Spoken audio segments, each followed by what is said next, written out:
Thank you. On last month's presentation, which was on public policy, it was well received, so we're very appreciative of that. Thank you very much. If you didn't get a chance to see it, we sent out an email to everybody who was here and gave them access to a video. So if you would like access to that video so you can watch it in your own time, please just reach out. Secondly, if you are new to the group and didn't sign up, can you please put your name and email inside of the chat so that we make sure to give you all the emails afterwards? What we do is send out an email thanking everybody, giving them the video, and then getting them the registration for the following week. So it would really help with communication moving forward as we continue to grow this palliative care collaborative. So, for all of you who are interested, Jess and Meggan, Mikal-DeMont from Lightways, we and Megan Jacobson, as well as some individuals, two doctors from SIU, which would be Dr. Miner and Dr. Ledbetter, came together and thought this would be a good idea to have a learning collaborative. Pediatrics is a small world. There's a lot of professionals involved in it, and we wanted to find a network and a way for people to be able to learn together, to share, and to grow from each other as we try to provide the best services. So we're excited to have you, and we're going to start in the same way we do every week, and that is to have some polls. We're going to have a pre-test and a post-test, and so we're going to give you a couple minutes to do the pre-test for this one, and then we will get started with introductions for our wonderful guests.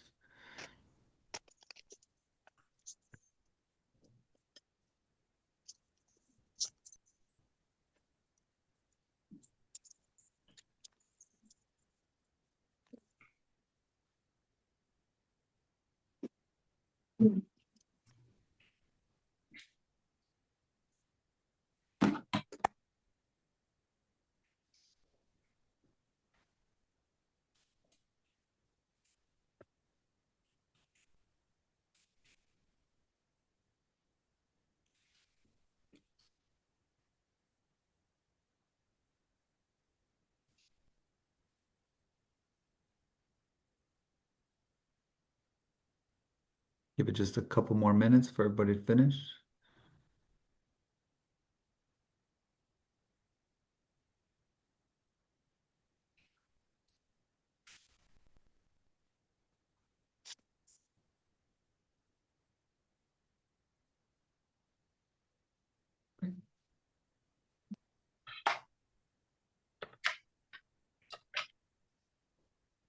Ms. Jacobson?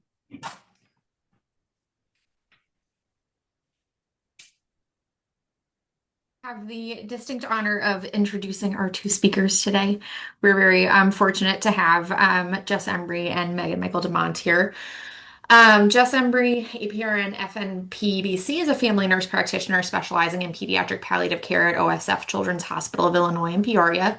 She began her career as a bedside nurse in the pediatric intensive care unit in 2010, where she also served as a charge nurse, ECMO specialist, and preceptor before transitioning to her advanced practice role in 2017. Since then, she has provided compassionate, interdisciplinary care for children with life-limiting conditions, focusing on pain and symptom management, advanced care planning, and family support. Jessica holds a BSN from Truman State University and an MSN from Illinois State University. Her background includes extensive involvement in quality improvement, ethics, clinical education, and leadership initiatives. And our other speaker, Meggan Mikal-DeMont, not Andy, is a nurse practitioner with the Pediatric Advanced Care Team at Advocate Children's Hospital in Oak Lawn, Illinois, and is a pediatric nurse practitioner with Lightways community-based pediatric palliative and hospice care. Meggan completed her undergraduate Bachelor of Nursing degree at Northern Illinois University in DeKalb, Illinois. She's duly certified as both a pediatric clinical nurse specialist and a nurse practitioner. She completed her master's in 2010 and doctorate in 2020 at the University of Illinois in Chicago, Illinois. We'll let you guys take it away. Awesome. Well, thank you for those very nice, generous introductions. I think that maybe I don't want to speak for Jess, but we hope for this presentation to be more relaxed. I see a few familiar names that joined us today, and I'm really excited about that. By no means do you have to wait till like the end of the presentation to kind of like shout out share a complex case, a question, something you kind of want to talk to. I think that's how we grow in pediatric palliative care. I know not everyone on is a nurse, and I think some of my most kind of successful approaches with families, I've actually learned from non-nurses. I've learned a lot from chaplains and social workers. And so my hope is that you don't shy away from speaking up during this presentation. Looks like we have about an hour and a half for you. However, I think we could probably cover this in about an hour. We really hope for this to be an engaging type of presentation, more kind of just talking openly, honestly. I think Justin and I both might not have a lot of answers, but I think like we tell our families, we'll work on getting that answer together and we'll follow up. So I don't have much control. As you guys can see, I don't have much control over anything. My name today is also, not Andy, it's Meggan. So I'm going to be saying next, which might be annoying, but at least triggers Jess to go to the next slide. So here are some of the objectives. It looks like Scott and Meggan will be monitoring the chat. So if you guys have a question, because I can't actually, in my view, I can't actually see anyone other than Meggan Jacobson. So despite what type of view I put it on. So please feel free to put some stuff in the chat, raise your hand, and Meggan and Scott will kind of call you guys out. Here are some of our lengthy objectives that we hope to kind of capture today.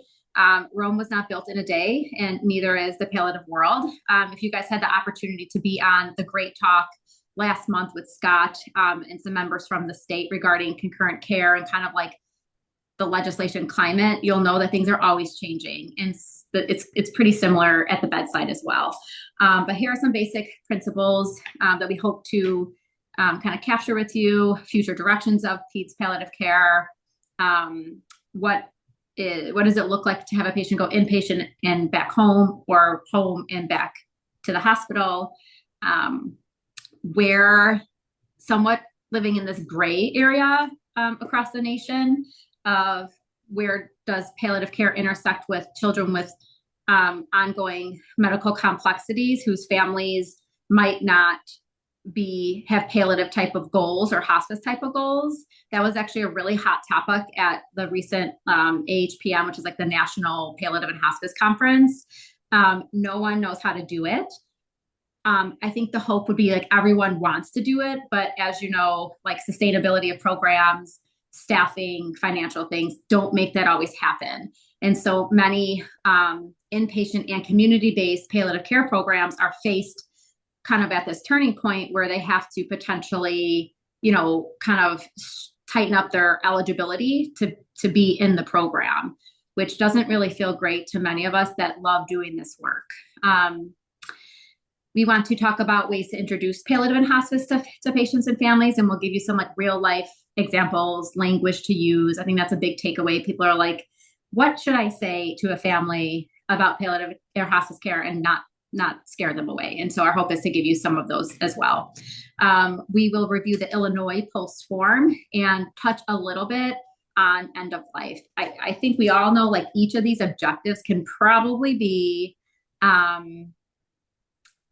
like a full presentation in itself. So we're just giving you like a little whiff and splash of all these objectives. Next.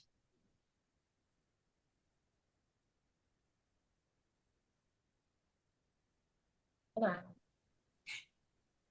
All right, it's not advancing. Give me a second. Oh, there we go. Okay. There we go. I'm sure some of you that have I've talked to about palliative medicine have seen this before. This to me is just something that it continues to be really powerful and kind of lays my own foundation for palliative medicine. About 16 years ago, when I was like searching, I like knew in my heart that I loved taking care of kids that have chronic illnesses. I was a PICU nurse. I would be like, give me all the patients with trachs, vents, G tubes that are potentially actively dying or they're not dying and they had a false alarm, and our hospital at the time, Advocate Children's, did not have anything related to palliative care. Let me rewind. We do still have Kathy Kobler, and Kathy Kobler is very well known. She deserves all the credit. She does so many great things. her big focus is prenatal type of palliative care. And so she has been with Advocate, and she was one of my major mentors. It was more like lifespan up into like young adulthood palliative care that was somewhat missing within our enterprise. And so I went to some program development type of things, and they're like, okay, you're stuck in an elevator with the billionaire and you kind of have to sell what you're doing to him. What would you say to him to make sure him or her or they give all their money to you? I'm like, oh my gosh, I don't know. And I'm not creative. You guys probably know that by now. I'm very just like, I'll like call child life. I'll call someone who I know is creative, or I'll call my mom. So in this case, I did. We had to come back the next day with like our elevator speech. And so I called my mom. I'm like, Mom, listen, this is what I want to do. This is what like it is what palliative care to me is, but I couldn't put it in the words, right? It was like early on in my palliative care days. I wasn't super savvy with like language. I haven't had all the great interactions with chaplains and social workers that I have since over the last like 17 years of doing palliative care. And so actually my mom came up with this. And to me, this is the journey, right? Like, what do? We meet families and we help them embrace sometimes this horrific diagnosis or trauma or something that they're in. And we help them embrace or to accept that. Well, we know acceptance doesn't happen overnight, right? Like you'll see in some of our new models of palliative medicine, it's like a helix, right? It's like always intertwining, like this grief / embracing. And so I feel like our job is to just walk that with them and embrace kind of this new, somewhat normal that they might not have been expecting.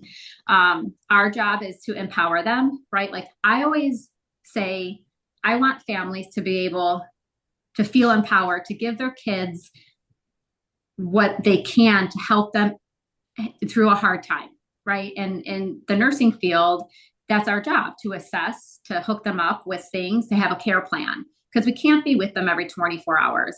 And I'm also a big component of work-life balance and self-care and boundaries and expectations. And I think that's kind of where that fits in, right? To empower families to feel confident that they could provide the care for their really sick child, but also know who to call when they've done X, Y, and Z and how to kind of move on from there. And then also enduring any type of hardship. We know that our families are hit left and right with grief, with hardship, with new diagnoses, with like a diagnosis on top of another diagnosis, right? Not to mention the psychosocial, psycho-emotional hardship that they endure, the financial strain, right? And that's where, in my mind, the palliative approach comes in. It's never just a nurse. It's always the team approach. And I think that's why I'm so drawn to palliative medicine, because I love sports. Even though my child doesn't like sports, that's okay. I'm still grieving that. But again, we're there to help kind of be a team, but help these families endure what they're going through. Next.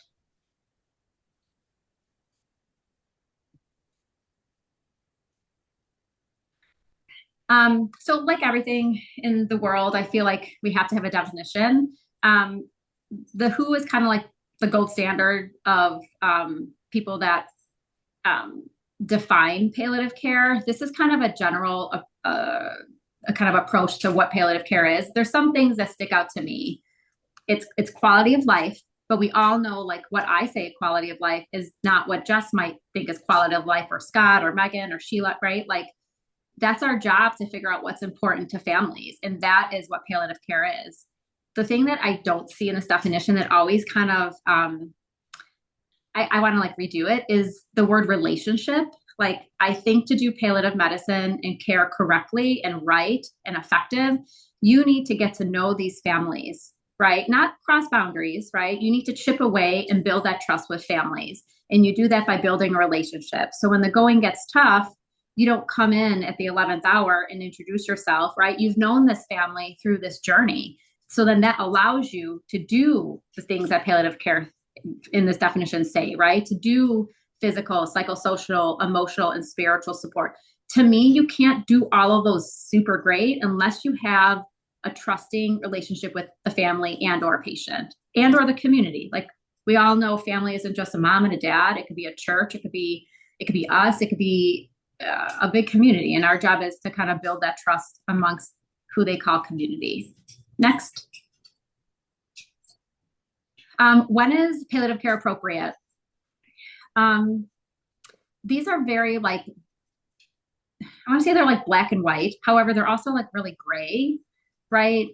Uh, if example, if hospital stays become more frequent, yeah, that probably, it depends what the diagnosis is, why they're in the hospital, what are the family and caregivers' goals, right? Like that's a big thing I think that's kind of missing from this slide is where's the family and the patient at with their understanding of what's going on and what are their goals, right? I think sometimes that's missing when we get palliative referrals.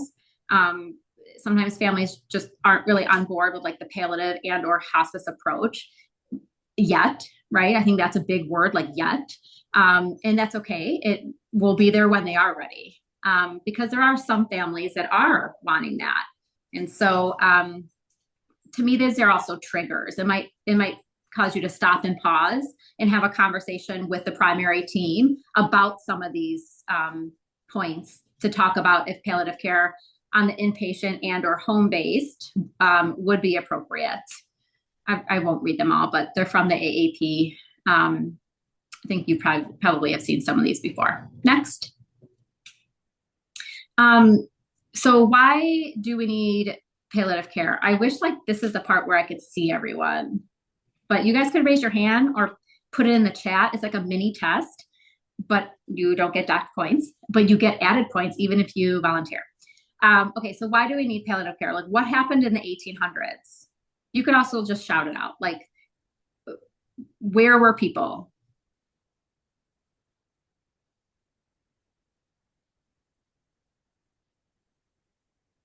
So not to put anyone on the spot, and I won't, but they were, you know, with their family, they were in war, or they were working on farms, right? Like not many people went to school in organized fashion, or if they did, it was for 2 hours and then they went back home and worked on the family farm, right? There was a lot of kind of family caretakers in the home, taking care of one another, kids, adults, grandparents, they died in the home, right? Like no one went to a hospital. It was accepted for them to die, not just in the home, but to die young, right? Like they were dying of diseases. They were dying of like farm-based accidents. And then we kind of start like moving on with life. And now we get to the early to mid 1900s. And what happened then? I feel like these are Snapple facts or like who wants to be a millionaire questions. So antibiotics, right? Alexander Fleming in the 1930s. So antibiotics, there was more advances in medicine. That was a huge thing that really like put that pendulum like from dying at home to like, oh, now we have like this thing called antibiotics and we could start like people are living longer. So what do we do? This is also when the shift in medicine and providers and physicians was more if the patient didn't survive, it was a failure on their part, right? Then it was kind of like a far swing, right? They kept on doing and doing and doing, and they didn't really know where their own line in the sand was with ethics and risk and benefits. The other thing that was kind of a new thing in the 1900s was CPR, right? I think like many people think like CPR has just always been there. Like people always just kind of pounded on the chest when someone was dying. It wasn't. It was like a thing in the 1950s and the 1960s, right? So then we have like this intervention called CPR where it could potentially save people. It might save them, but they might be different when they on the other end of that CPR, right?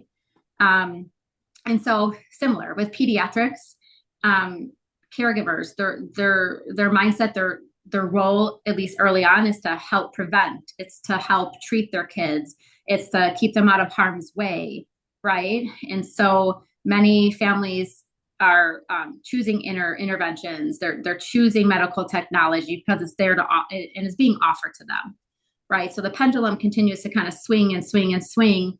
And in the last like 20 years or so, it's kind of giving people space to kind of stop and pause too, right? Like, is it appropriate to offer a trach and a G tube, an event, or chemo in some different populations? Medical ethics is a big thing now too. And I think it's on people's radars. But kids continue to live longer than they ever have with life-prolonging type diseases. And I think that leaves a lot of space for the work we do in peds palliative care. Next. I don't know if this will work, and that's okay. We could always email it to you like with the slides. So there's a palliative physician, I believe Dr. Rubenstein is his name. I think he's out of New York. I could be wrong, but he makes these really kind of savvy, funny, like shorts that talk about palliative care, and they're kind of like sarcastic. So example, this one is a fireman. He goes into a house. I'm sure many of you have seen this before. It's one of my favorites. The fireman comes into the house. He's there to like put the fire out, right? And you know, the person over here with the glass is like, wait, pause. Do you think you could go in, but like not say you're from the fire department, but you're from the water support team, right? Like sometimes we still get that. I mean, I'm happy to say video of like, I'm worried the parents will be aware that their house is on fire. Yes. It's like, well, their house is on fire. Yes, for sure. It really kind of it coincides with kind of what we see. I do think it's improving over years. I think medical programs are incorporating palliative type training or medicine or simulations and nursing into their programs. And so it's a little bit more kind of acceptable and they're more savvy with it. But again, it's a really good video and I urge you to kind of take a look. Next. Okay, hold on. Scott said he put it in the chat. So let me see. Okay.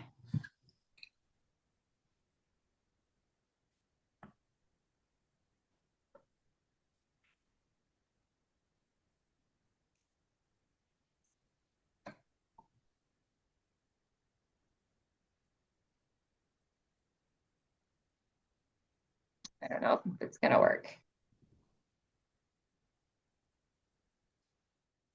It's okay. It's okay if it doesn't. Are you still seeing my screen? Seeing some like white YouTube things. Oh, there we go. I see it now. I see the video. You see it? I see the video. Okay, my computer's glitching. all I can see is the chat. Oh wait. Oh, there we go.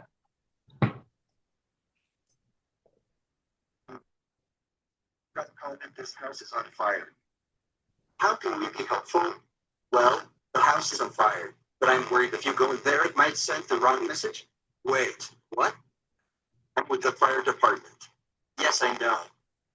I think you could be really helpful, but I think the family might be worried something is wrong if the fire department shows up at their house.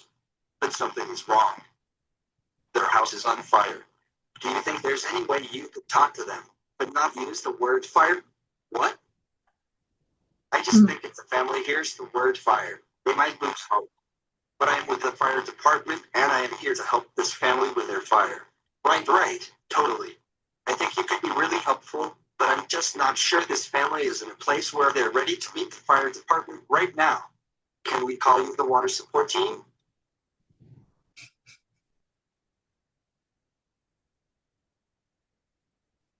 Oh, good. Angelina was able to see it too. She said it's very powerful, right? I think we like all kind of feel that to our core.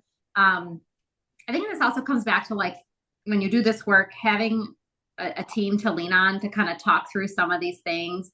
I can't tell you like how many times, like at least on the inpatient side, we've had to like have closed door conversations amongst our team just to what we call like palliate each other because of like some hardship that we ourselves endured at the bedside, right? We witness a lot.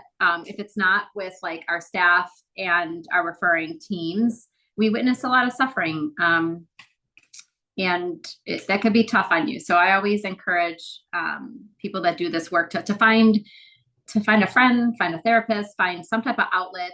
I'm sure a lot of organizations have supportive type people that you can talk to. I think it goes a long way because burnout in this field is a true thing, So again, I just kind of really lift up boundaries too with that. I'm not going to steal. I think Scott did a fantastic job, like talking a lot about like the hospice benefit and like what it is and what it's not. But for some of you that kind of still wonder, like, what is this concurrent care thing? Like, what is it? Why can't everyone get it?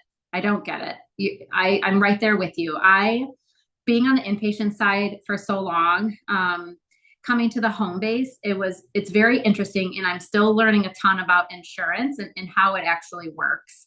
So like Cliff Note version, concurrent care in itself is a benefit through Medicaid. It's allows patients to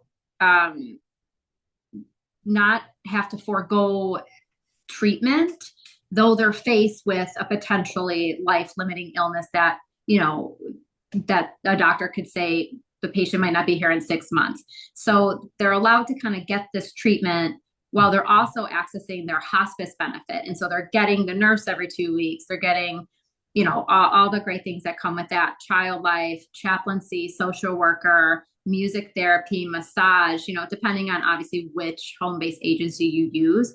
But then it also allows them to still go back to the doctor to get their chemo, to get these things. Now, when it comes to like private type insurances, so far I've been at Lightways for 3 months, give or take, full time. And we've maybe have had one private insurance that actually recognizes concurrent care.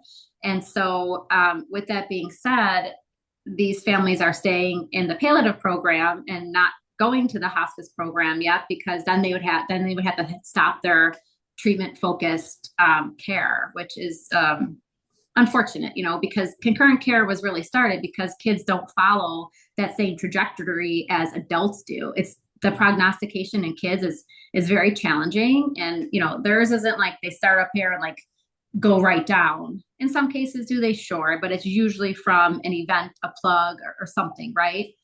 Kids are definitely on that stair step, and there's more trials and there's more treatments coming out that sometimes these patients can get into a cure type phase. So I've really appreciated concurrent care, especially for all the hard work everyone has put into like getting it to be able to be recognized. Scott, I don't know if you want to I don't know if all these people. It's so interesting, right? Because it was signed into effect. It's a federal law. It was signed into effect in March of 2010 by President Obama, right? The actual increase of usage didn't start until 2015 because no one knew what they were doing. We've come a long way, right? So what Megan is saying is accurate. If you have a child on hospice, they are still entitled to everything. And I always miss this acronym up, but it's early screening, diagnostic, and treatment. What is that? The EPST, whatever that is, right? And so basically anything that falls under that law, and I'll put it in the chat so everybody knows exactly what I'm talking about, but you can still get all of those services on concurrent care. So if it falls into that benefit from Medicaid, your client or your patient client, Jesus, your patient is entitled to that. It doesn't mean that the places they're going understand that they can still get it. And sometimes it's an advocacy issue.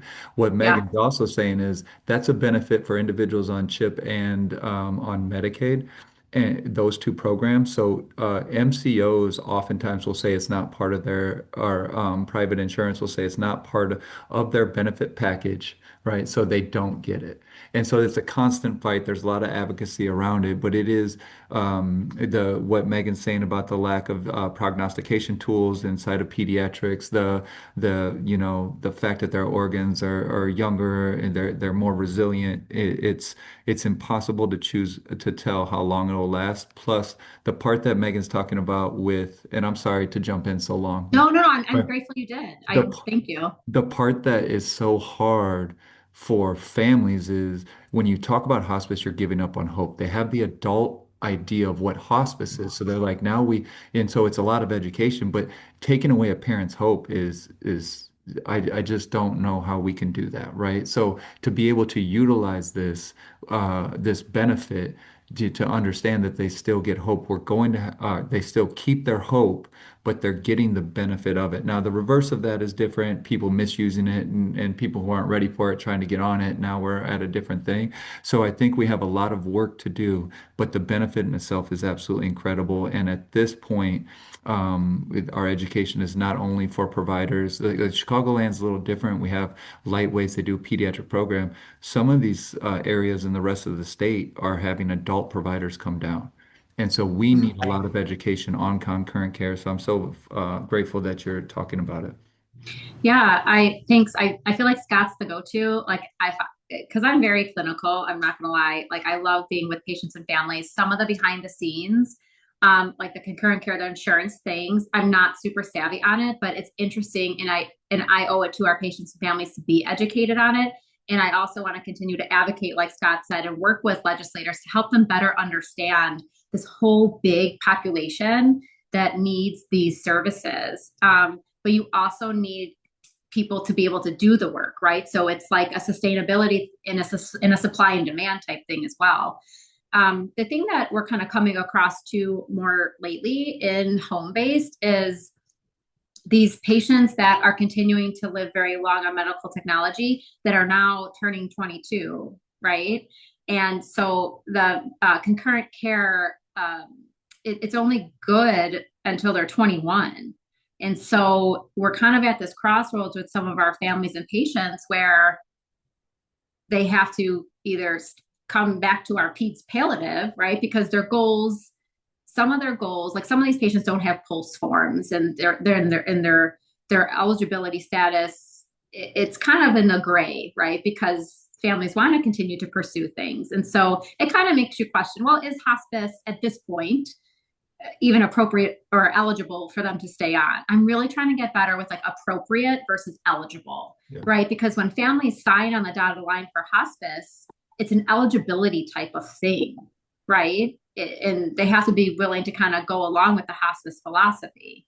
And so we're at this crossroads. Actually, next week, we're talking to a family about this exact thing. Patient turns 21 and family's pretty, they go back to the hospital. They don't have a pulse form. And so in a lot of the doctors that they see now are adult-based doctors. So probably more appropriate to help also transition that family and patient to an adult palliative provider.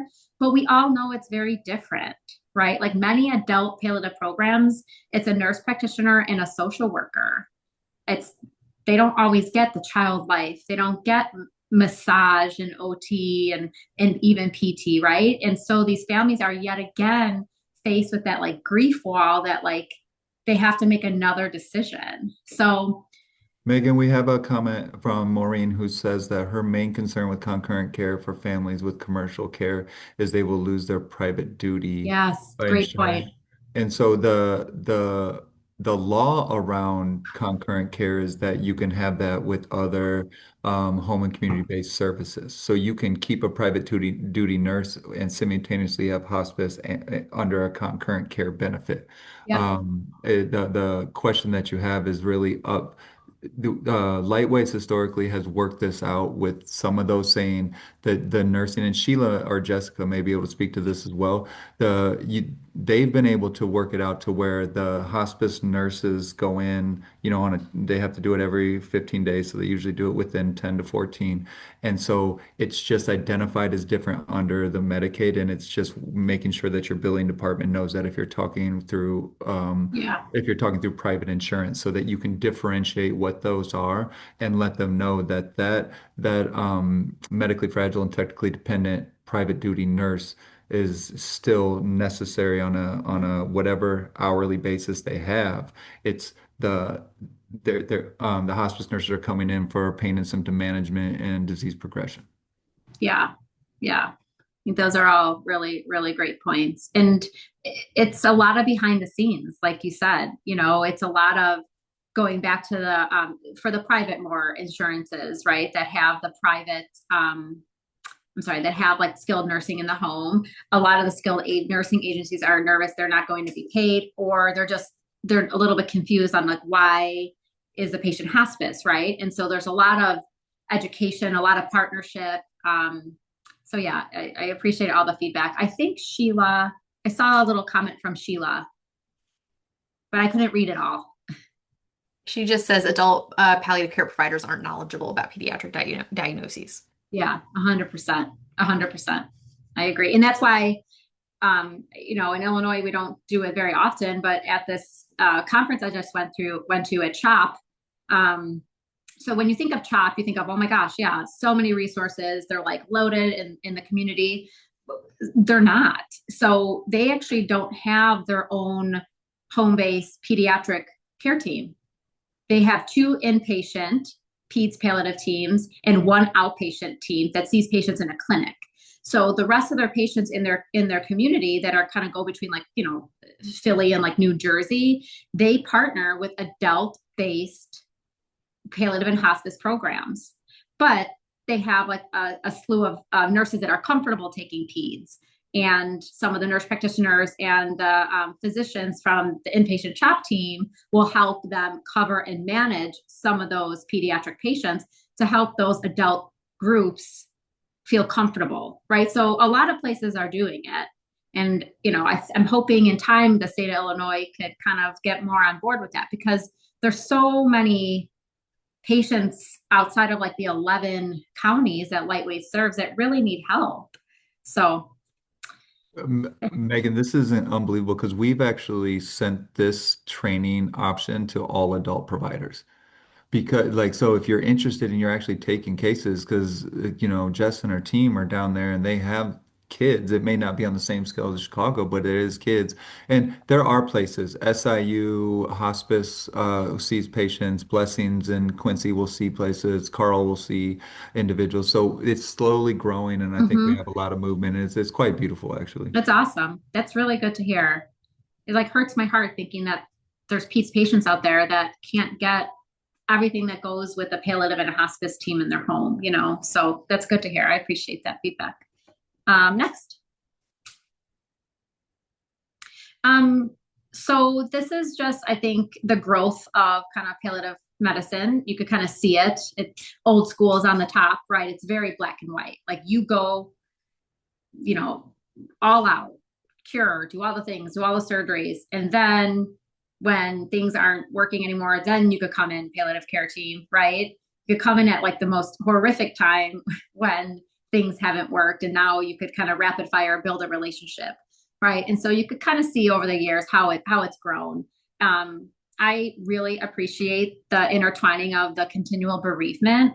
I think the psychosocial component of what we do, and I don't mean for this to come out wrong, but I don't know like a better way to say it. Like a lot of the pediatric palliative patients I see in the community, they have pretty good primary teams, right? That could do the physical stuff. They could give medicine, they could do the assessment, but they don't have the bandwidth to do the psychosocial emotional support that these patients, but their caregivers, they really need that. And I think that's a big part of why we get referrals to the palliative program is definitely more the psychosocial type of support. And I think that's appropriate. I just wish we had like more people to help do it. Next. So this is kind of a complex slide with a lot of language on it. And actually, I think in the next slide, I kind of broke it down a little bit easier to read, but yes. So the other slide, you could stay on this one. The other slide is from the NHPCO. It's just some kind of expectations on eligibility with pediatric palliative care. And so they broke it into 4 buckets, right? And it kind of says there's children with conditions where treatment is possible, but they may fail, right? That might trigger you if you're in primary care to say, oh, I wonder if I should have a talk about palliative care. The other bucket, right, is conditions where premature death is likely, but there's intensive treatment that can help provide a good quality of life for some unknown period of time because we can't prognosticate. So these are like the 4 major buckets. Conditions, they're not progressive, but the child's vulnerable to a series of complications and life expectancy is significantly shortened. The example I kind of give for this is when I started nursing, 21, 22 years ago, our PICU and I'm sure some of you can relate, our PICU was overwhelmingly full with patients with cystic fibrosis, right? And now I can't even remember the last time we had a patient in the PICU with cystic fibrosis, and even in our home-based palliative care program. So, and that just goes to show how quickly medicine is changing, because there's way more advances for different type of diagnoses, which, you know, medicine's a pretty cool thing.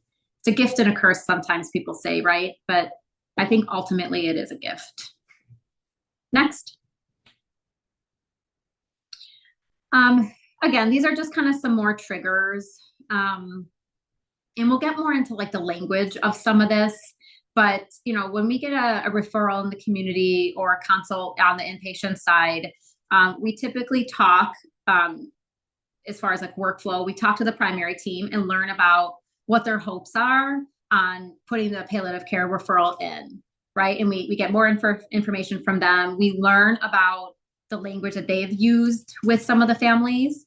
A lot of times, especially on the outpatient side, or home base, these patients trust their primary team a lot, right? So partnering with the primary team goes a really long way. At Lightways, what we've been trying to do more and more of is when we have patients that were referred to either palliative or hospice, we will sometimes join them in the clinic, and so we could get introduced together. So we're being shown as a unified front. The same thing on the inpatient side. You know, when we go in to talk with the family, we don't like kick everyone out like the primary team. We want them to join us because it's a unified front, and we could talk about, you know, why are we recommending palliative care and helping them understand what it is, but also what it's not. The thing that's not needed, this is like a big myth. You don't need a pulse form. You don't need CPR, or sorry, you don't need a DNR type of order. It's definitely a little bit old school in peds land. Do we help chip away at it? If family has expressed some goals that would be helpful to put on paper, sure, but by no means is it an expectation.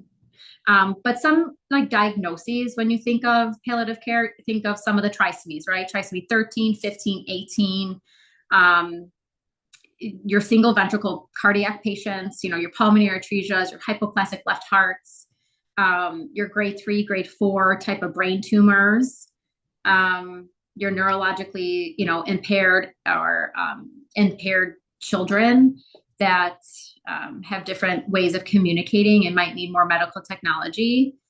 These are just some, you know, diagnoses that kind of come to mind. There's actually a long list of them that's put out by CAPC, which is a big palliative care type of organization, but they're just recommendations. Next. I thought this is a kind of a cool slide. These numbers are super outdated, and so I apologize. I do have to update the slide. But this just kind of goes to show some of the numbers that are out there on who, like, there's a lot of kids living in the community with special needs. The palliative type of patients kind of fall in the middle, children with special healthcare needs and complex chronic conditions. And look at these numbers. There's so many kids, and this is almost 20 years ago. So you know that these numbers are getting higher. And I think to put a number to things just goes a long way, because we need more people doing this work. A lot of hospitals are growing complex care programs, and we'll kind of get into a little bit in the next couple of slides about like where does palliative care interact with medical complexity. But there's a ton of kids. There's a lot of kids that die in the neonatal period. Prenatal palliative medicine is a thing. A lot of inpatient and outpatient. At Lightways, we have had, I think, 2 so far since I've been there, prenatal consultations or referrals. And so we've been able to actually meet these moms and families before they give birth, because the family is faced with, a baby with a potentially life-threatening illness or life-limiting, and family didn't want to pursue, expensive surgeries and medications and things like that. And so we were able to help, develop a birth plan with the family, and kind of organize some, transports home to get home to hospice, which has been really nice. Next. And this is just some specific examples. Like this is like real life language that we use. And a lot of feedback we get is like, well, what do you say? Like, how do you find the words? Right. I mess up every day. But I own it, right? Like I might be talking to a family and be like, oh man, that didn't come out right. Like, let me try this again. We're human, and it's okay to show like our patients that human side, obviously within boundaries and expectations, but you don't get better at language by like not saying things, right? And you got to read the room. It's not always a great time to talk, and you have to be okay with silence. But this is just some language that we use. Like, what is most bothersome to your child today? Today I was doing a face-to-face for Medicaid. You have to do like these face-to-face visits every 60 days. And I was with the family. I'm like, just tell me like what's important, like knowing where we're at, what's important to you, and how can we help lift up what is important to you? Because families don't really know what they don't know, and they don't know all the resources that they might have. What worries you most right now? It's okay to ask these questions. Tell me what gets you through difficult days. Next. These are ultimately our main focus. When you think of palliative and hospice, it's the whole mind, body, spirit, right? Pain and symptoms. We do a lot of information sharing, whether it's amongst our own team, but also back to the primary teams. Seamless coordination and communication, I think, is one of the big things that benefit patients and families. Like that we're all kind of on the same page, speaking the same language. As well as being there with advanced care planning. We recently had a patient at home, a hospice patient, pretty sick, like a transplanted patient, go back to the hospital. She was having more symptoms, like more new symptoms, and we were just getting to know her on hospice. Their goals, they had no pulse form in place, went back to the hospital, and we were able to meet with the family and the patient, with the transplant team and the palliative care team, and us who do home base all together. And it was beautiful. Like that's weird to say when a patient's dying, but like the way things came together so naturally, and the family was able to see us all working together for the best interest of them and the patient, we were able to chip away at even more things that were important to them, right? The mom was saying like, I want to make sure, I want to lift up my daughter's goal of being home for end of life. I want to do that, right? And so then we were able to kind of do a deeper dive into the pulse form and how that kind of helps lift up and be an extra layer of support for them to happen.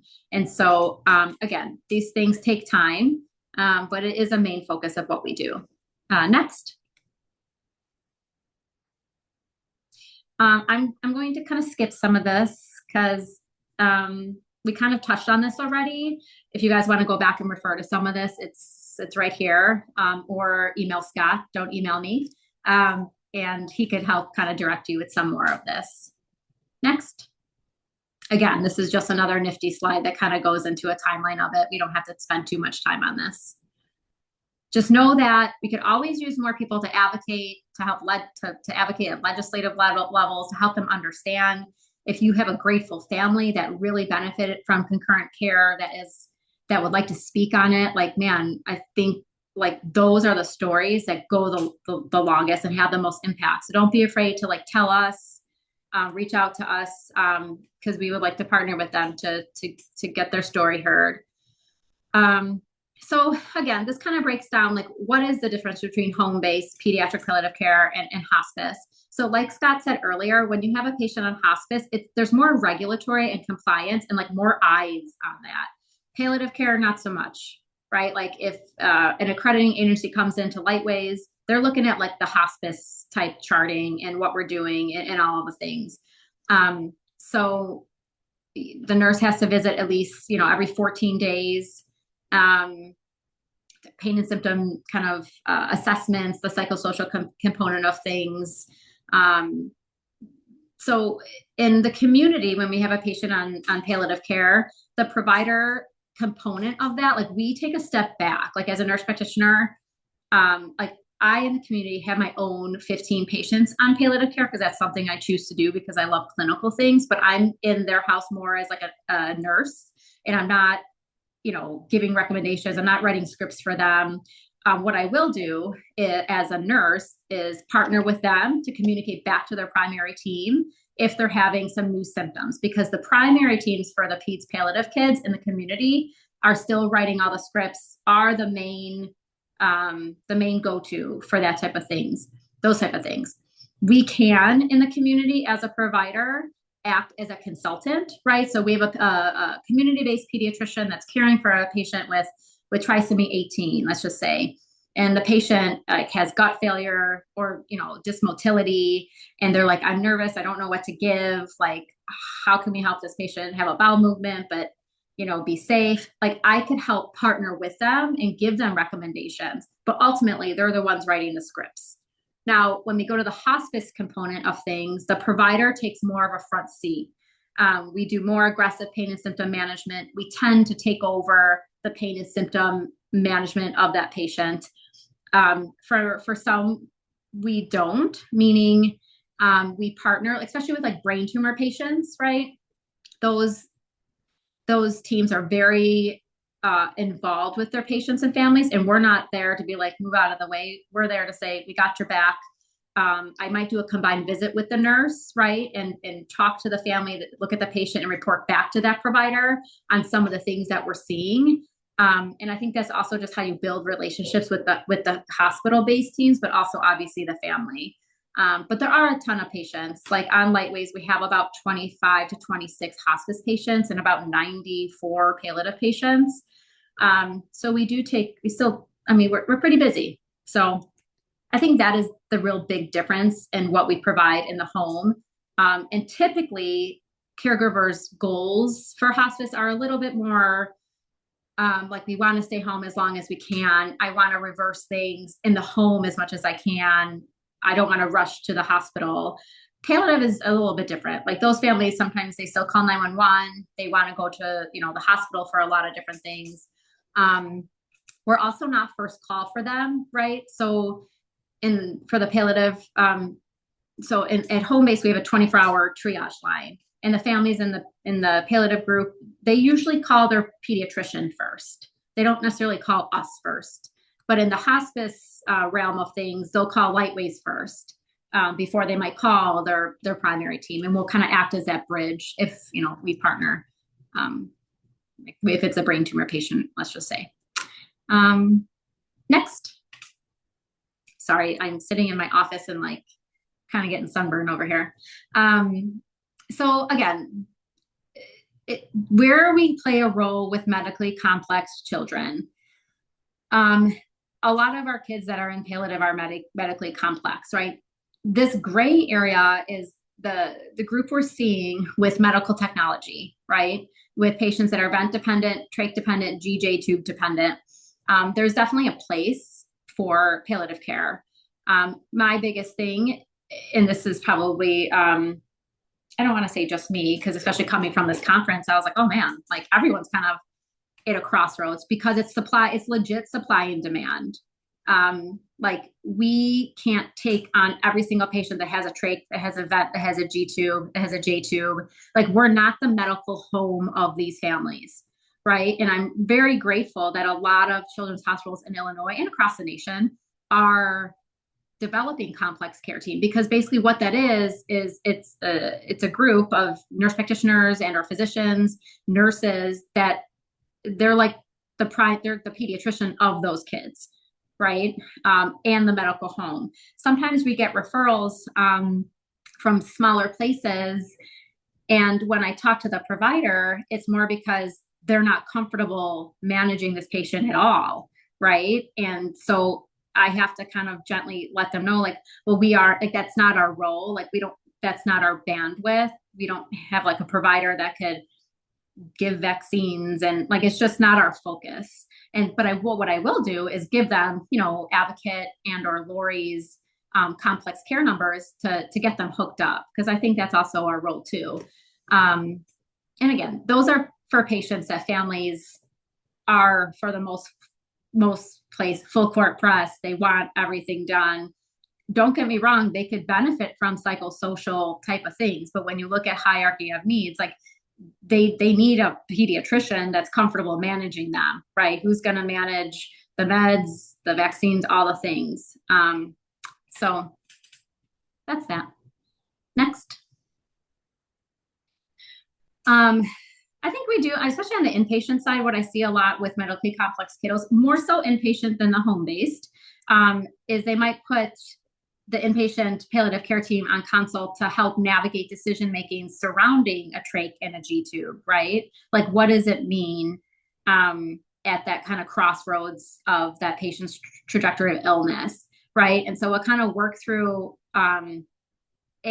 putting the brakes on. I think on the inpatient side, a lot of the job of the palliative team regarding patients with medical complexity that are faced with decisions surrounding technology is to put the brakes on the primary team, right? Because many people want to like get things going, blah, blah, blah. But like, do families really know what they're consenting to, right? And actually, there's many studies out there that say they are okay with the decision they made.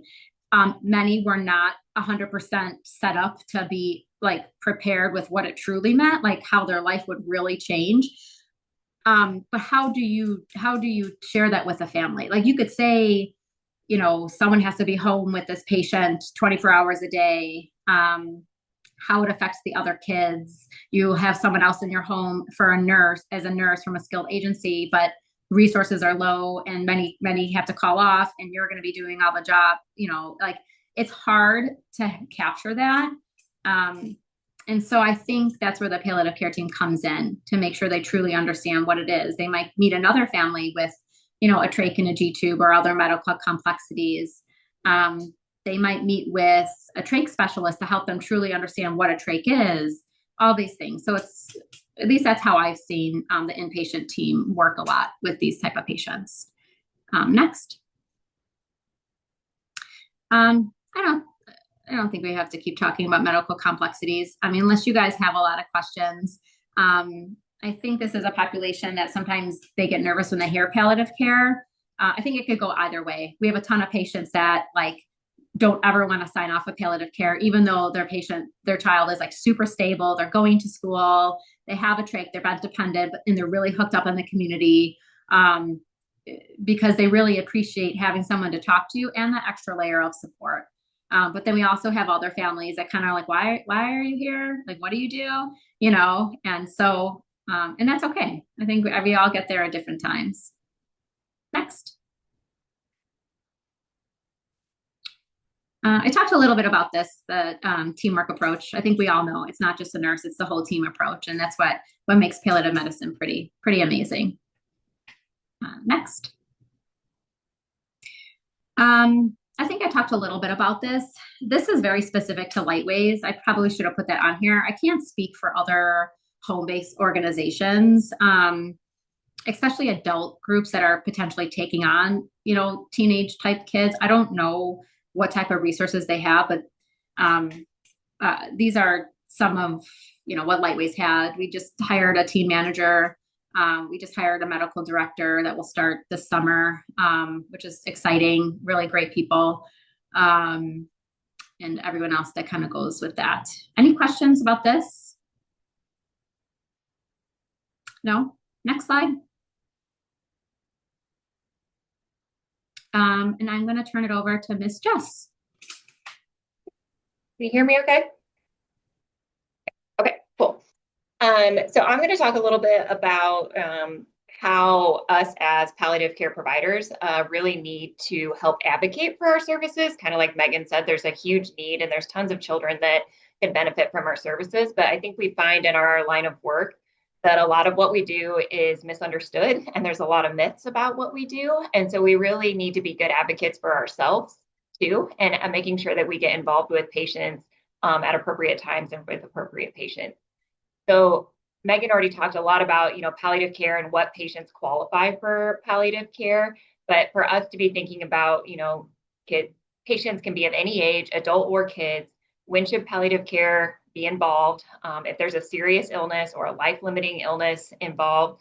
And then our preference is always to get involved earlier. So if we can get in at diagnosis, amazing. Then we have the time to get to know this family, get to know the patient, have more time of initial, maybe we're having some grief with the diagnosis and kind of a hectic time, but then we kind of have that time in the between before a clinical change to really build that rapport. And then when we have those clinical changes, we're able to help navigate those a little bit easier.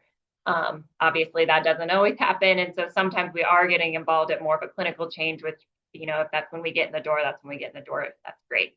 And then just remember that palliative care can be given alongside curative treatment, which, goes along with the myth of like, well, we have to give up something in order to have palliative care. So I find when we're talking to like primary teams and, we're like, oh, hey, I think we could benefit this patient. And they always struggle with, well, how do I introduce your team to a family or to parents, to the patient? And I think I always tell them, well, just keep it simple, because if you can keep it simple and let them know that I'll be coming, I'll handle the more in-depth answer and the more, in-depth definition of what it is we can offer and do. So I always try to say things like extra layer support, help improve quality of life. We can help navigate medical decisions. We can help with some management, resources in the community care, coordination. And then also I try to reiterate, like, we're not taking the place of any team that they already have in place. We're here to partner with those teams to kind of help provide that more holistic care for these patients. But this is just like some scripting that I wrote out to kind of help spread the word with our primary teams of, you could say something along the lines of, I think it would be helpful for you to meet our pediatric or palliative care team. They're a team of providers who partner with us or partner with your current providers to add that extra layer of support while navigating to be a new diagnosis, difficult medical decisions, this change in your baseline, variety of things we could say there. And then palliative care explores what is most important to you and your family to assure that we are aligning our care with those goals. They can be helpful with pain and symptom management. Again, you can list the different things, whatever you're comfortable with and the language, that person wants to use. But this is just kind of like a guide. And when I gave this talk at an APP symposium here, I really challenged the providers that when they're introducing palliative care to their patients, to stop asking patients, do you want palliative care? It's really a pet peeve of mine because I just feel like we are serviced just like anyone else, cardiology, nephrology, neurology. And as a primary provider, you're assessing your patient and what their needs are. And if you're seeing that the patient could benefit from some of these things, we really should be encouraging them to, just put it in like an any other referral. You have this heart condition, I'm referring you to cardiology. We have this diagnosis, we have this change in baseline, I'm referring you to palliative care. I think they could be really helpful and kind of, setting it up that way instead of asking, well, do you want to go to palliative care? And then they're like, I don't even know what that means. And they're like, probably means end of life. Well, I certainly don't want that.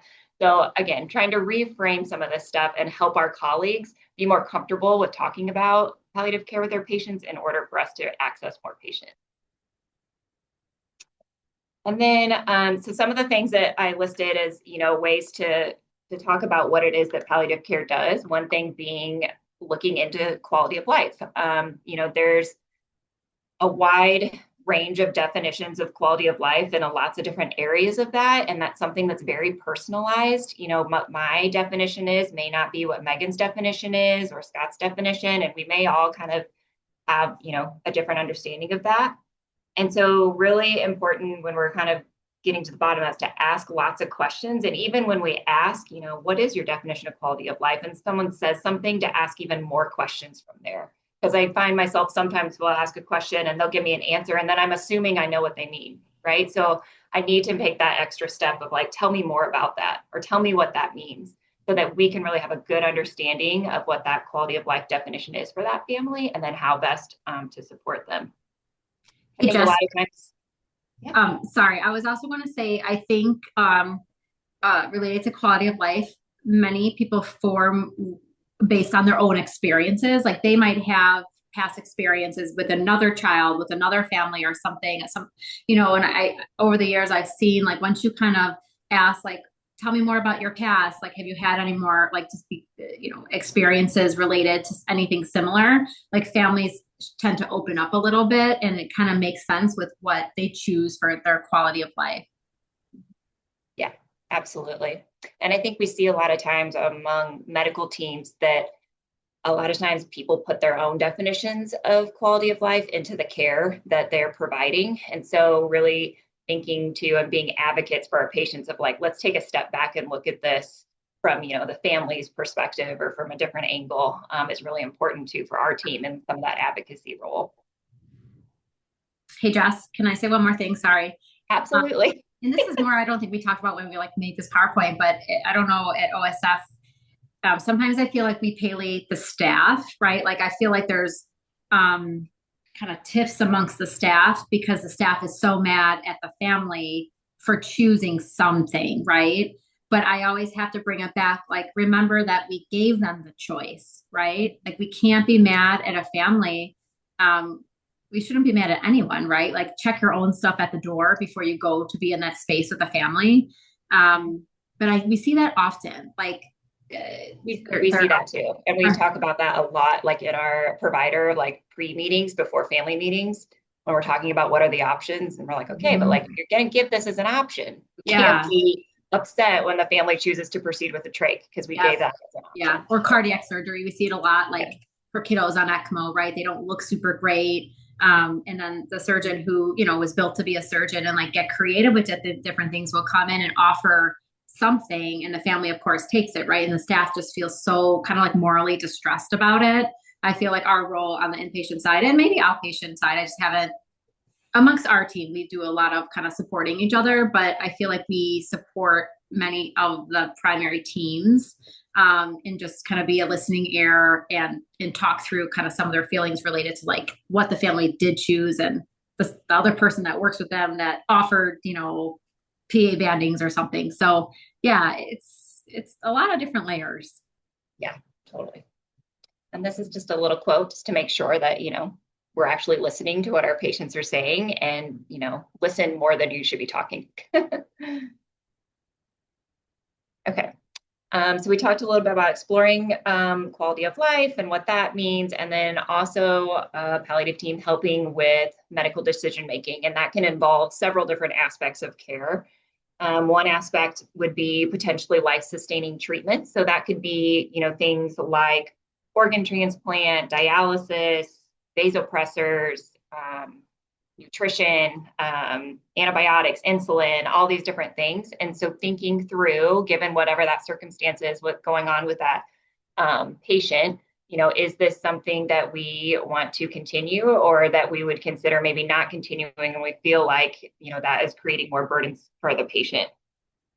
And then kind of navigating that carefully where we're not like eliminating hope, but really still walking with the family of like, really focusing on that quality of life definitions that they've shared with us previously, and then tailoring our care to best care for this patient. Another thing we often talk about is resuscitation decisions. And circling back to life-sustaining treatments, another important aspect to think about too is the difference between withholding and withdrawing. So that can look and feel very different for families. Some families may say, well, I could never take out a breathing tube for my child, if they're intubated in an ICU. So maybe we want to talk about not even placing the breathing tube. Maybe we want to talk about other ways we can support their breathing, but recognize that that's probably a line that we don't want to go past, so that families don't have to make that decision. And so that would be under the category of withholding something versus withdrawing or taking something away. So kind of talk through that too when we talk about some of these life-sustaining treatments, not whether or not that is something that aligns with their goals. And then resuscitation is another part that we talk about. And I find that it's really kind of important to also get a really clear guidance from the primary teams about what their prognostication is for the patient, given whatever diagnosis is going on. So it's helpful, if we kind of have an idea of what they're suspecting and what they're expecting for the trajectory of this illness in order to help us kind of make decisions about what that resuscitation decisions are going to look like.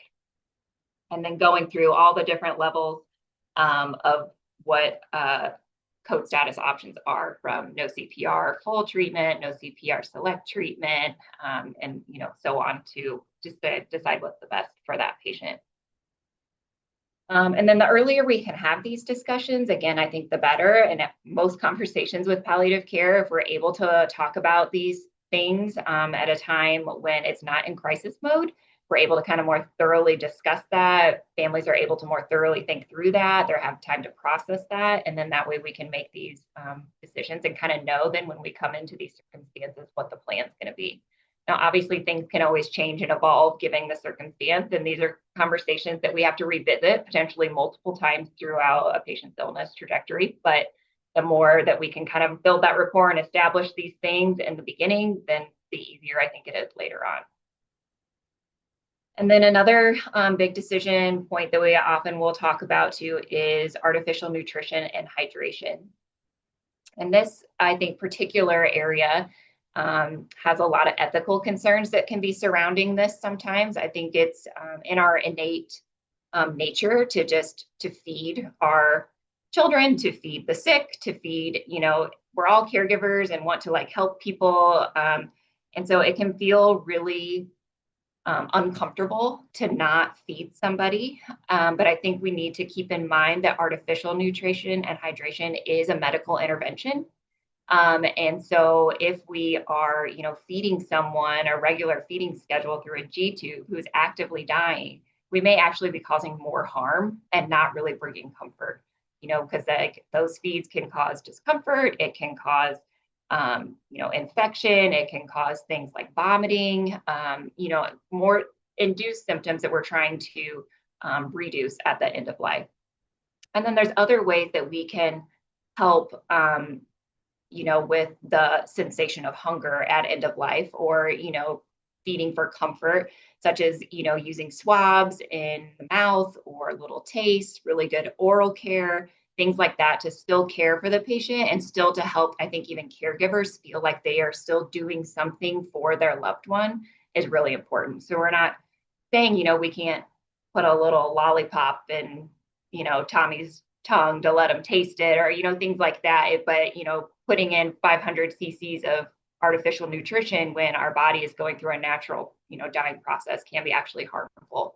And so really kind of, talking through that with families and kind of reframing that.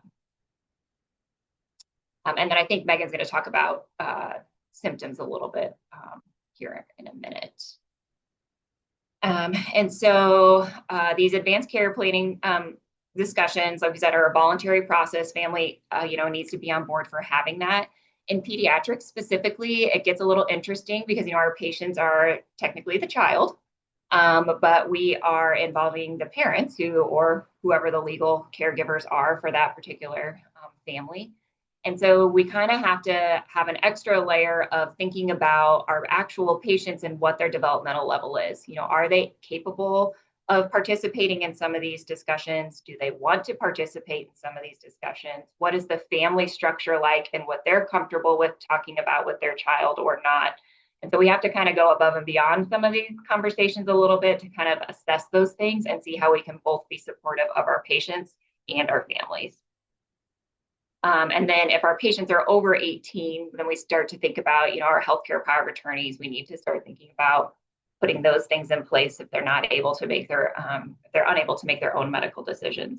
And one thing I want to point out about the healthcare power of attorneys, because I actually had this happen one time with a patient, is there was a lot of distress on the team because the patient was 21 and he filled out a healthcare power of attorney for his mom to be his decision maker. And there is a box on there that says, do you want this person to make decisions for you when you're unable to? Or would you like this person to make medical decisions for you starting now?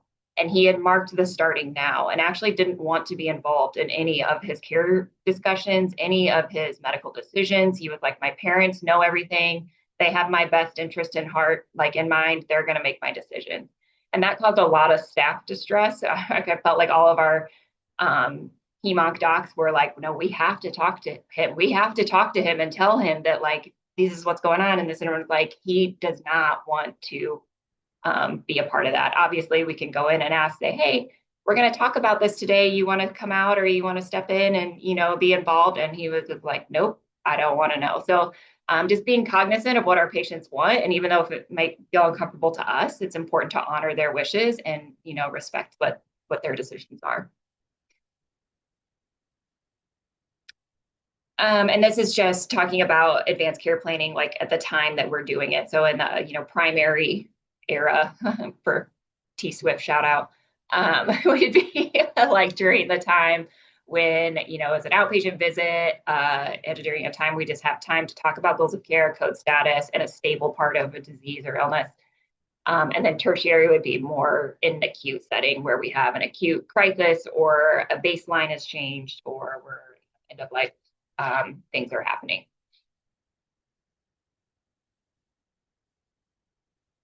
I think we kind of just touched on that.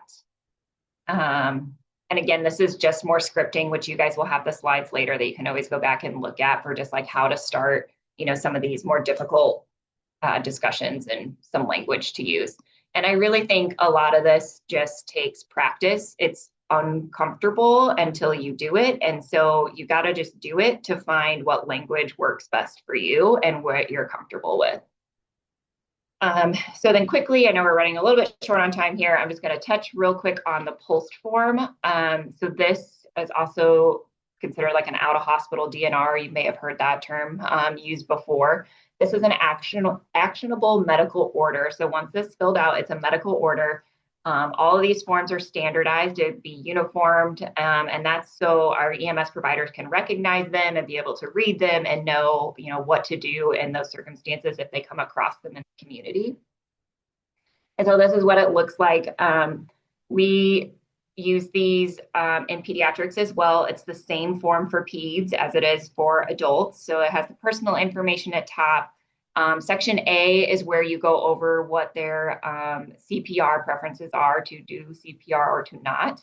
If it is marked do not do CPR or resuscitation, then you go to Section B and then fill out what those wishes are accordingly. So, different levels of, are we going to place a breathing tube or not? Do we want to go to the hospital or not? Are we going to do other forms of supplemental oxygen or not? Or are we really just maximizing comfort, want to stay out of the hospital?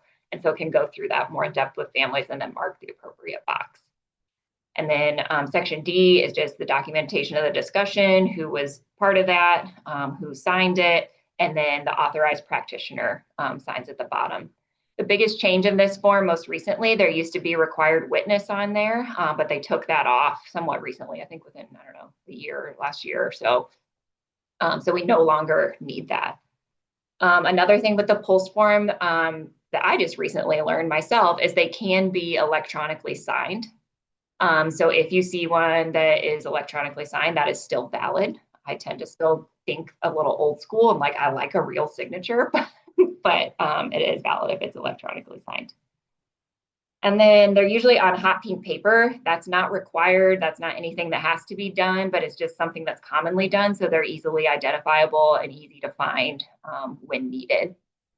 One of our ethicists here in Peoria is actually on the board for the Illinois POLST form. And so she was talking about that they're actually thinking about creating a database for these to be kept. So then not only would families have them in the home, but like an EMS provider could get on this database and look it up to see if a person has an active POLST form. I kind of have mixed feelings on that myself because I'm like, how are you going to track the changes in wishes or circumstances with that? I feel like that can get maybe a little bit messy or missed. So TBD on that and how that will unfold and what that may look like. Can I jump in real quick, Jess? Yeah. A couple of things about the pulse. One, the state of Illinois just passed that there's going to be training on it. So the department, um, uh, uh, the government is working with individuals such as Jess said, who are on the pulse committee in order to get those trainings, and they'll be offered through the Department of Health and Human Services in the state of Illinois. So that's exciting, right? And I say that because if you believe that you need to improve your comfort in there, you might be able to find that through some of that training. So that law just passed, and it should be up within the next year. So we're trending in the right direction. As far as putting it on a database, as practitioners, you need to work. You don't need to do. I would encourage you to work with the families to see if they want to give their pulse to the hospitals, right? Some parents do not want to because they believe they're treated different, and that is their right not to do it. They get to employ the pulse whenever they believe is the right time. So you could still call emergency services to your house and then, and not, employ the pulse until it's time to say here. Now, it doesn't necessarily mean they're going to stop if they already started, but it does allow the parents to always have the choice in when to do it. So as all of these, my point, as all of these things progress, and we're talking about databases, we're talking about getting everybody involved, the parent still has the direction of who gets it, when they get it, and how they get it. Is that fair, Jessica? Are you comfortable with that? Yeah, no, I agree with that. I think one spot where as inpatient providers gets a little sticky for us is if we fill out that pulse form inpatient and we document that conversation and then don't put the EMR or the pulse form in our EMR. It's not smiled upon. So, but I totally agree with you, because then what happens is families will come into our ED and then they'll see a flag that they have advanced directives. They'll go and look at it. And then the ED is all confused about, why are you in the ED? You're like, it's definitely a conversation, I think. And I've talked to our ethicist about this, that's on the Illinois Pulse Board a lot, like how do we best support these pediatric patients, like Meggan said, that don't have a normal like trajectory, kind of like of some of these illnesses and diseases that we're used to, like in adults. And a lot of families do, they have these pulse forms kind of like as a, back drawer policy if they need it, but that's not necessarily what their day-to-day wishes are, if that makes sense. And so how do we best support them in that? So there's a lot of discussion down here about that very thing. And then, okay, I just put these on here. These are two other advanced care planning resources that we can use. Voicing My Choices is more geared towards adolescents and young adults. And then 5 Wishes is more adult driven. And yeah.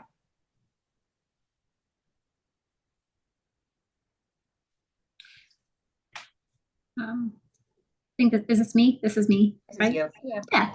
I know we're short at time, so I'll kind of like breeze through. I think we talked about some of these, like actually until the cows come home. Like I'm a huge component of home-based palliative programs. We're all about like spreading the love, but partnering together.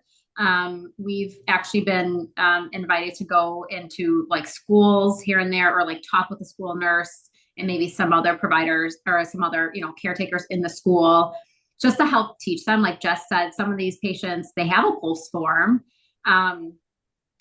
but they're not really educated on how to use the pulse form. So the schools have it and the child's in school. So it just brings a kind of a layer of angst. And so sometimes we'll just hop on a virtual call with the nurse, with the parent, and with us at like the home base, and just talk about some of those things and like name it. Like if the nurse is anxious about it, then we kind of put a plan in place on what during those what if moments.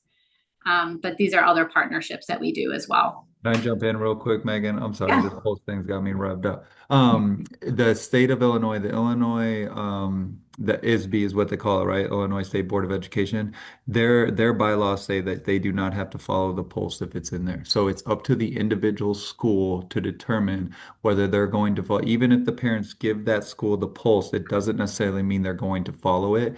And you might end up, if you're in a community-based program, having conversations where parents want to transition to home-based services because they're in constant hospitalizations as a result of trips from the school. Yeah. Yeah, that's a good point.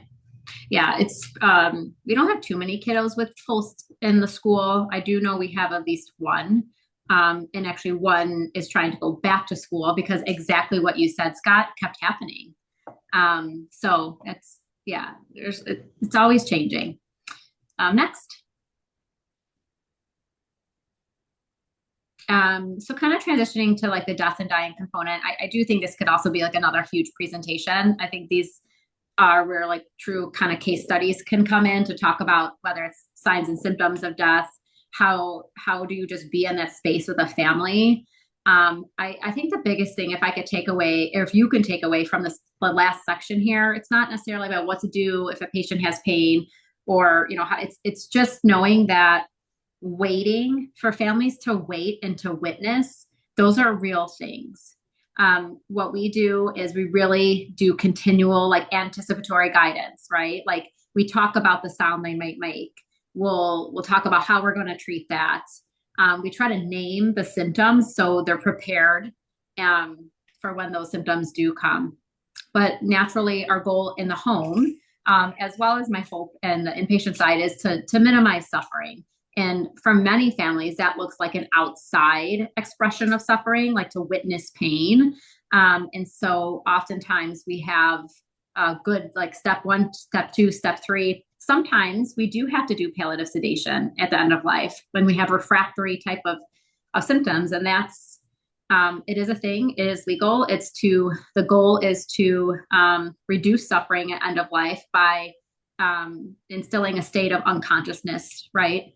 Which will ultimately, end in the patient's death. But it's to kind of get rid of those refractory symptoms that you maximize everything else on. Next. These are a slew of the physical symptoms. I'm sure many of you on this presentation have seen many of them. I think many of these have different approaches to symptoms. And I do think that a symptom presentation might be pretty effective for this platform. So I'm not going to get into the weeds on like what to do with these things, but these are things that can happen at end of life. This is where it comes in handy to kind of like know what the diagnosis is. Like some diagnoses carry, more delirium or more incontinence or more seizures, right? It's not like a one size fits all. Next. These are just all the different ways that we can give medications in the home, right? It's not just through a G-tube and NG, right? We could give things transdermally. We could start PCAs in the home. We have an IPU.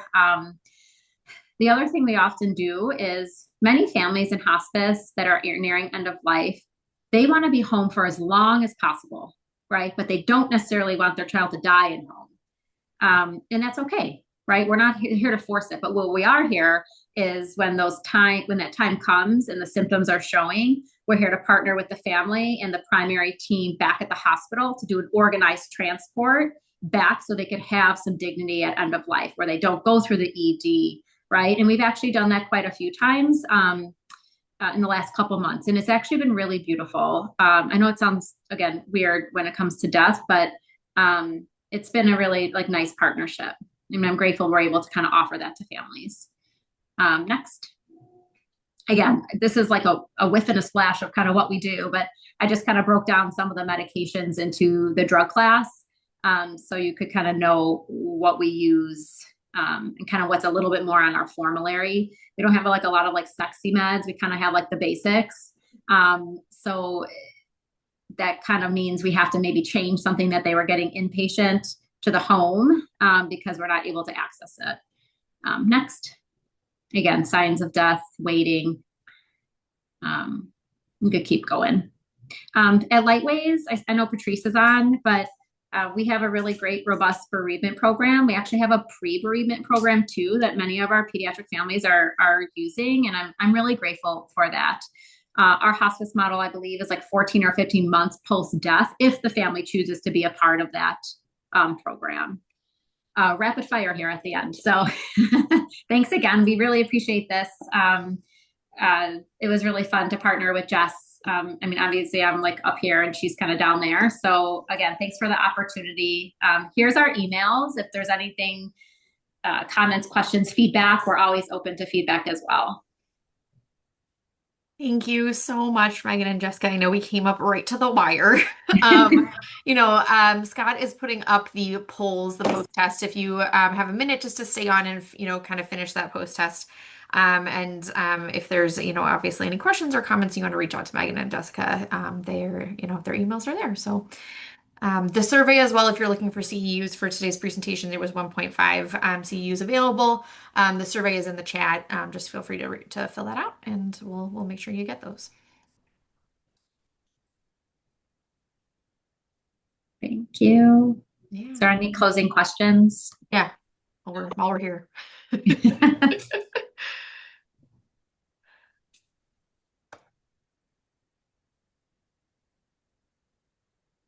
Got a lot of thank yous in the chats, and I think that's echoed. I very much appreciate it.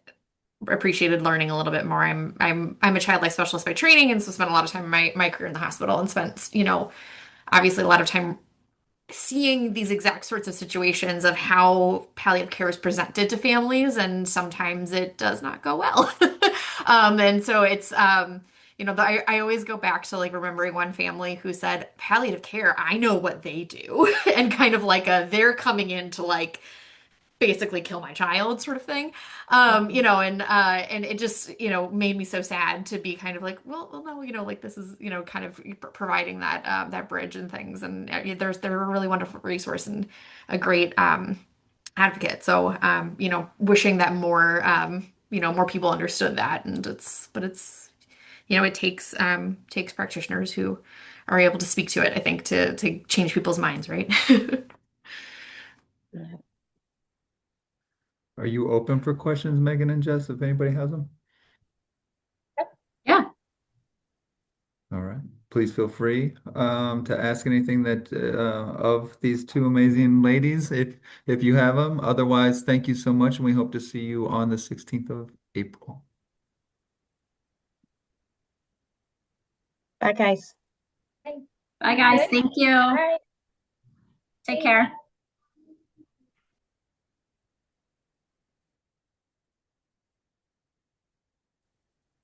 All right.